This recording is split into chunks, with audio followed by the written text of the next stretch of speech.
on behalf of local organizing committee.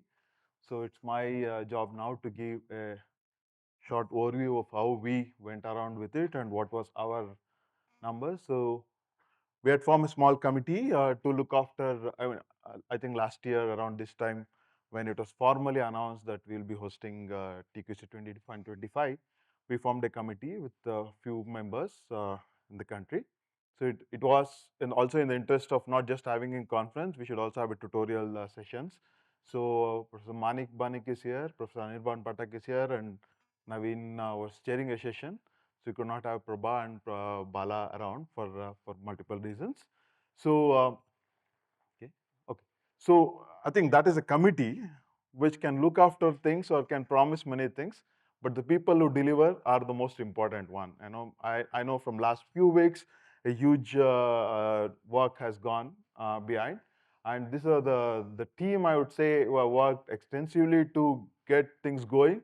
Might be many of you have interacted with them, like somebody like we had people who are dealing with visa. We had Sanchari who was handling most of your emails to get visa on time and coordinating with IISc office, and we had Soumya dealing with the registration desk. So and all the three alls have been maintained by our research scholars who planned it well so that things go smoothly and changeovers happen without anything. And the dining area. So I think most of this, I'm not going in detail. You would have already met them all at different levels, and they will be here. And even today, tomorrow, you will also be seeing them when you move to excursion. And there are also a dozen more volunteers. The names I have put in are people who have put in weeks of efforts before the start of a conference. And there are a dozen students who are volunteering from IISc, or colleagues, students, and undergraduates wanted to volunteer.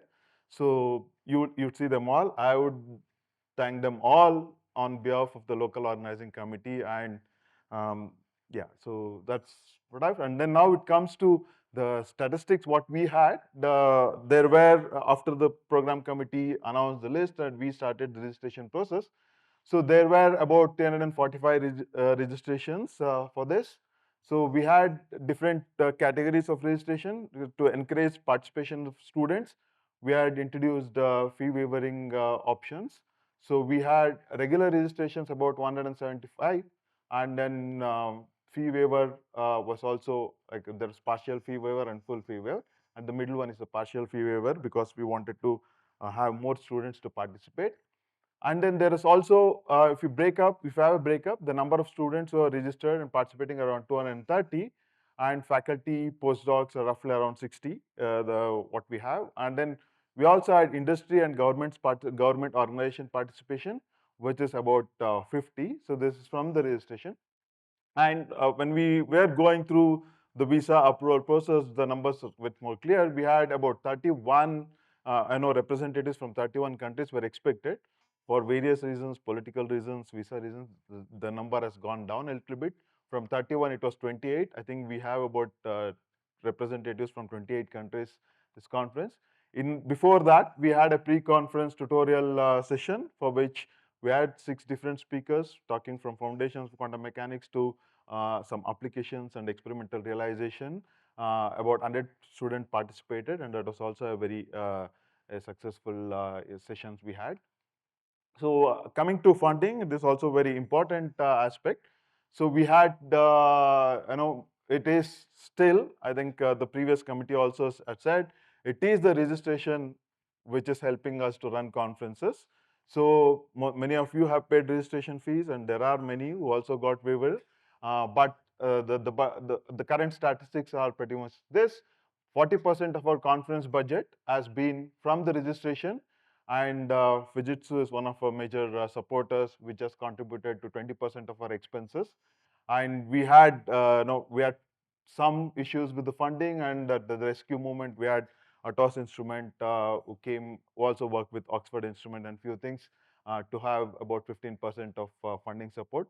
From the national funding agencies, it's about 12%. That's again, half of it is promised, so we are yet to get, but hope we'll get it. That's how the government organizations work. So we get after the conference, and then we have to clear the bills. So there are a few other resources. The way we tried to make it less expensive to student and make it completely inclusive. So the way each most of these things are covered per person, like registration kit. That's how the budget was estimated, and we are around that. So we also had a support from CDAC Bangalore for a tutorial session, a partial support. And Bill mentioned about the online software review process. It was the University Amsterdam's host that helped us to cut a lot on local, local organizers' side to arrange budget to pay for the review process. So this said, and now comes the exciting moment, which I don't want to do. And we have, I think, Minshu, who is representing steering committee. He is the director of Foxconn, Quantum Computing Center, Taiwan, and I would request him to take over and announce where the next TQC is going to be. Thank you.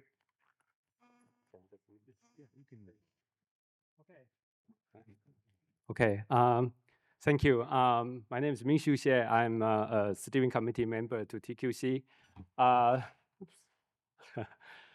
Yeah, so this year the PC chair, the steering committee chair, Francois Laga couldn't be here, so I will be make this announcement based on his behalf. So next year TQC will be hosted in Sherbrooke, Canada.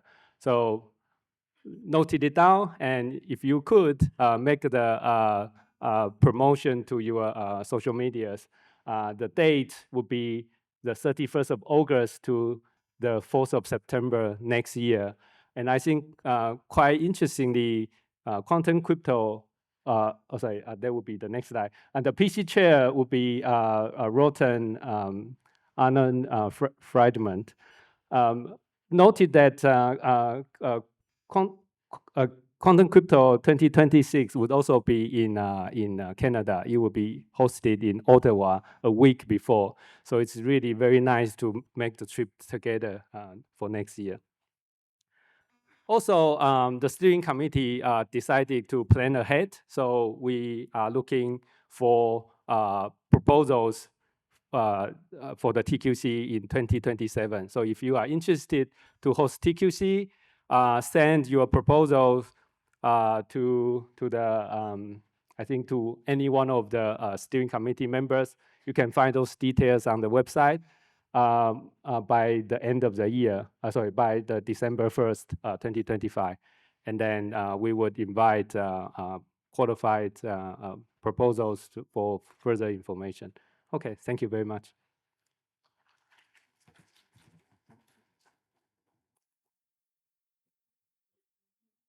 So we also have a video from Sherbrooke. So they could not be here to physically represent. So they have shared us a video and slides to be beamed here.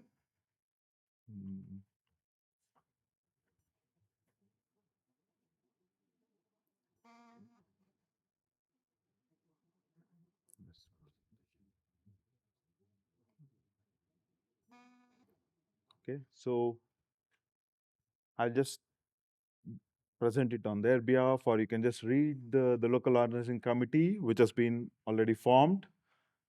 And Sherbrooke is, yeah, natural beauty, vibrant city, innovative hub.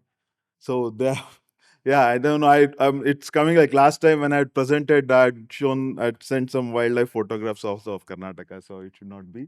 But yeah, I was in Canada, so I know how beautiful Canada is nature-wise. If you just had to go out of a city, and you would have, and they do have a lot of every city in Canada do have a quantum hub and a very vibrant. I think they've shared some video. I think, yeah, might be. I'll play the video, but